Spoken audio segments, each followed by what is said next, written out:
मित्रांनो, या व्हिडिओमध्ये आपण अशा शब्दांचा उच्चार शिकणार आहोत ज्यांच्या शेवटी एस हे अक्षर येते। मित्रांनो, तुम्हाला माहितच आहे की एस चा आवाज होतो स। चला एक शब्द बघूया। शब्द आहे CAPS।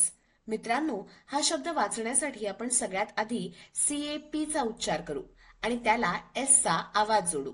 शब्द आहे CAPS। CAP चा उच्चार होईल कॅप। एस चा आवाज स, त्यामुळे CAPS चा उच्चार होईल कॅप्स। कॅप्स। पुढील शब्द बघूया। शब्द आहे SEEDS। मित्रांनो, हा शब्द वाचण्यासाठी सगळ्यात आधी आपल्याला SEED चा उच्चार करू आणि त्याला एस चा आवाज जोडू। शब्दांचा उच्चार होईल SEED, चा उच्चार होईल सीड। याला आपण जेव्हा एस चा आवाज जोडू तेव्हा शब्दाचा उच्चार होईल सीड्स। पुढील शब्द बघूया। शब्द आहे TOOLS। TOOL चा उच्चार होतो टूल आणि एस चा आवाज स, यामुळे TOOLS चा उच्चार होईल टूल्स। पुढील शब्द बघूया।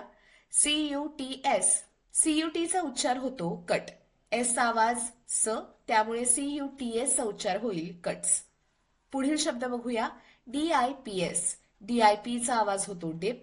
एस चा आवाज स, त्यामुळे DIPS चा उच्चार होईल डिप्स। पुढील शब्दाकडे वळूया। शब्द आहे BATS। BAT चा उच्चार होतो बॅट। एस चा आवाज स, यामुळे BATS चा उच्चार होईल बॅट्स। पुढील शब्द बघूया। HOPS। HOP चा उच्चार होतो हॉप। एस चा आवाज स, यामुळे HOPS चा उच्चार होईल hops. Words with Y ending. या व्हिडिओत आपण वाय ने संपणारे शब्द कसे वाचायचे त्याची टेक्निक शिकणार आहोत। आपल्याला माहितीये वायचा आवाज य असा होतो, पण वाय जेव्हा शब्दांच्या शेवटी येतो तेव्हा त्याला वाचण्याची पद्धत बदलते। वाय जेव्हा शब्दांच्या शेवटी येतो तेव्हा आपल्याला त्याला य न म्हणता त्याचा उच्चार ई असा करतो। नीट ऐका। जेव्हा शब्दांच्या शेवटी वाय येतो तेव्हा त्याचा उच्चार आपण य न करता ई असा करतो। चला आता आपण याची काही उदाहरणे बघूया। COPY चा उच्चार कॉपया न होता कॉपी असा होतो। CO चा आवाज होतो कॉ। COP चा आवाज होतो कॉप आणि शेवटी वाय आल्यामुळे COPY चा उच्चार कॉपी। जर कॉपी हा शब्दाचं स्पेलिंग COPY असं होतं तर बॉडी या शब्दांचं स्पेलिंग काय होईल सांगा बरं। BO चा उच्चार बॉ, BOD चा उच्चार बॉड आणि शेवटी वाय असल्यामुळे BODY चा उच्चार होईल बॉडी। चला पुढचा शब्द बघूया। या शब्दात BUR यांचा उच्चार होईल बर, कारण BU चा आवाज होतो ब आणि आर चा आवाज होतो र। शब्दाच्या शेवटी वाय असल्यामुळे त्याचा आवाज होईल ई, म्हणून BURY चा उच्चार होईल बरी।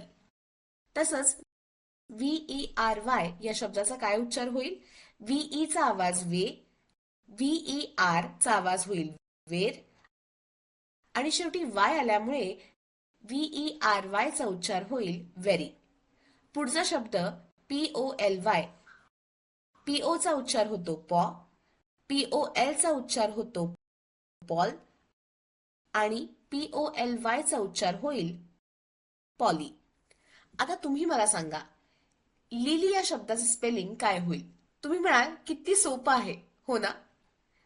लीचं स्पेलिंग होईल LI, लील चं स्पेलिंग होईल LIL आणि शेवटी आपल्याला कसला आवाज ऐकू येतोय ईचा, त्यामुळे आपण शेवटी त्याला वाय जोडूया, म्हणून मग लीचं स्पेलिंग होईल LILY।